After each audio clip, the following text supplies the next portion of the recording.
Having a built-to-fit planter box is a fun and easy way to add curb appeal to your house. I'm going to give you easy-to-follow, step-by-step instructions on how you can build your own custom planter box using the Simpson Strong-Tie Workbench Kit.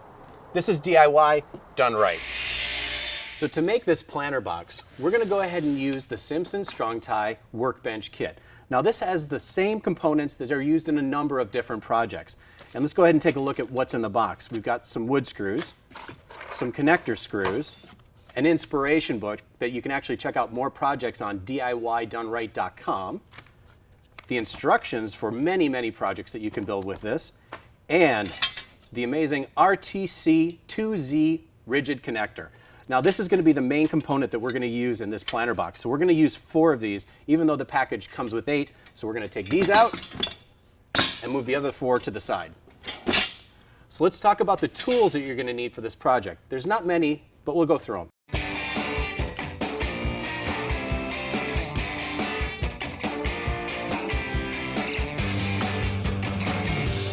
Now you will need to purchase 2 additional fasteners for this project. The first one being the Simpson Strong-Tie Strong Drive SD connector screw and the Deck Drive DSV wood screw.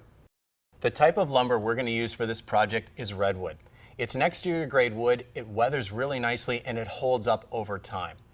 Now the cut list that you're going to need for this project: 3 1x8 by 6 foot fence boards, 3 8-foot 2x4s, and 1 8-foot 2x2. So I'm going to go ahead and put my sleepers up on my workbench so I don't cut up my workbench. There we go. And we're going to go ahead and start cutting the legs for the planter box. We've got our legs, our side rails, and our front and back rails. So we're going to move those off to the side right now and focus on the legs. We need to put our connectors 4.5 inches up from the bottom of each of these. So the easiest way to do that is to group them all together and mark them all at once. So we'll mark there and there. You can mark both of them at once, move it to the other side, match it up. The screws that we're going to use for the connectors are the Strong Drive SD connector screws. Now these are rated for exterior use, and if you choose to do so, you can use treated lumber for the project, and they're rated for that as well. We are going to use a hex bit for this, so we're going to go ahead and load that in our screw gun. I'm going to put the connectors in all 4 corners. We're going to go ahead and put the pieces in there and there. Use our clamp, get nice and tight. All right, so let's go ahead and assemble one side, assemble the other side, and then we'll connect them with the front and the back rails.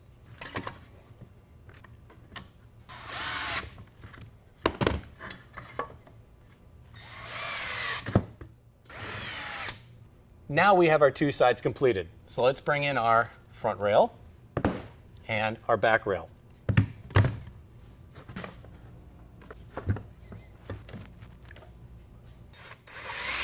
Our inner frame is now complete. The next thing we need to do is put the wrapping, the shell of the planter box on. And we're going to go ahead and cut the end pieces, which are exactly 16 inches in length.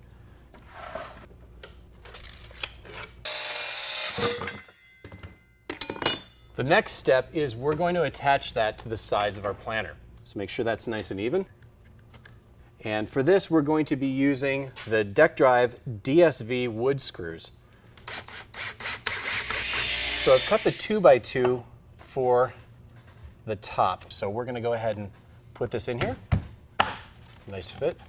And make sure that it is flush with the top. There we go.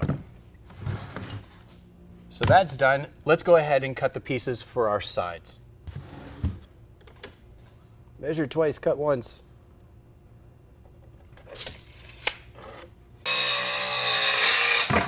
So let's go ahead and put these side pieces on. There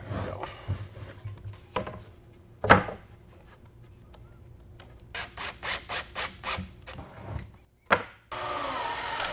Once that's installed, let's move right on to installing the cap supports for the long rails.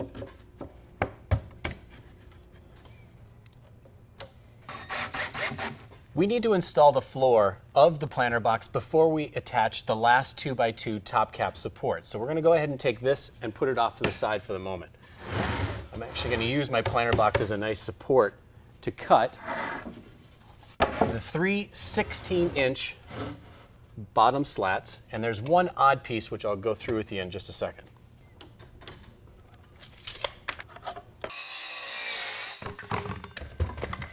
Check to fit. Beautiful.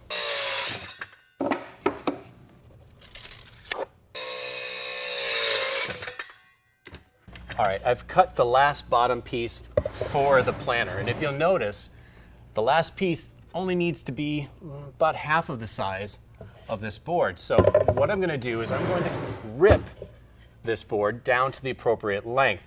Now there's a difference between crosscut, which is a cut that goes across the wood, to a rip, which is going the length of the board. Measure it to the appropriate length that you need, or width, on both ends. Take a piece of scrap, line it up with those two marks, and run a line. That's where you're going to want to cut.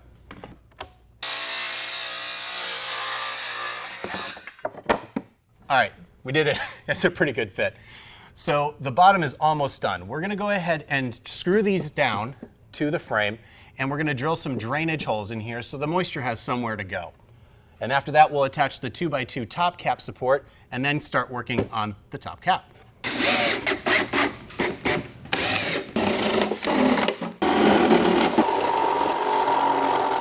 All right, the holes for the bottom of the planter box are drilled. You don't have to go through this step and buy the spade bit if you don't have it. What you can do is cut the last piece, the one that we ripped, about a ½ an inch shorter, and then put a gap between all of the bottom pieces. That way the water will have somewhere to go and you didn't have to drill holes. So let's go ahead and finish up the supports for the top cap. Let's get to work on the top cap. What we're going to need is a piece of the 2x4 that's at least 8 inches longer than the inside measurement, and that's the point from here to here. And we're going to clamp it down to the inside top cap support. The next thing we're going to do is we're going to take our framing square. And you notice it's got the nice straight edge that I've been using in the project to mark off things, but it also has a nice 45-degree angle. And we're going to use that as a guide to go ahead and cut all of our miter cuts, along with the clamp.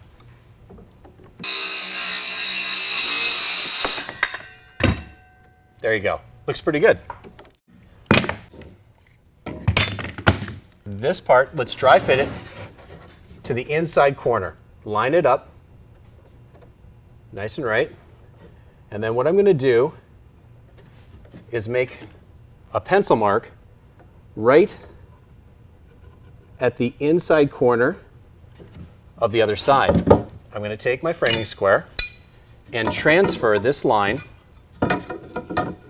to the top of my board. Once it's there, I'm going to go ahead and make another little mark right there, and that's going to be where I want my miter cut to start. And it always helps me to make sure you don't get this wrong. You don't put this on the wrong side and end up doing the same cut on both sides. So I'm going to go ahead and make just a little mark in the waist that I'm going to go that way, just like that.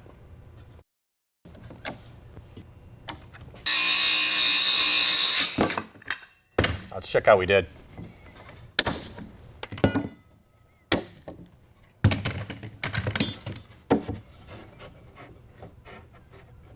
So now we have a piece that goes edge to edge on the inside corner. And we're going to repeat this for the other side, and then we'll cut the shorter lengths to fit just in between the gaps that are left. All right, I have my two long pieces of my top cap cut. So let's go ahead and attach those. Make sure you line it up real nice and tight to that inside corner.